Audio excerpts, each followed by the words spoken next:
quick reading for December the 27th to the 28th, fire signs.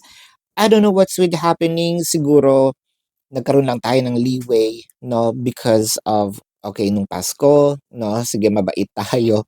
Tapos ngayong Pasko, um, it kind of make me feel na parang either pinahirapan tayo or papahirapan natin si person to have a communication with us, or I feel like someone here is going to be triggered to block someone or probably not to communicate with someone.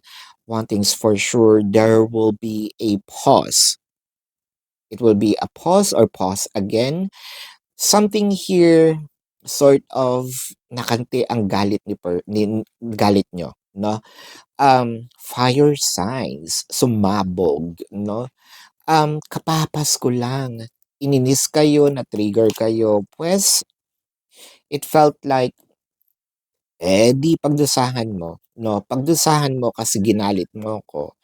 Ang tinutinu kong kausap, ang tinutinu kong, nakipag-deal sa'yo, tapos ito yung gagawin mo, pues mahirapan kang kausapin ako and mahihirapan ka makipag-connect sa akin ulit. This is your quick reading, fire signs, for December the 27th to December the 28th.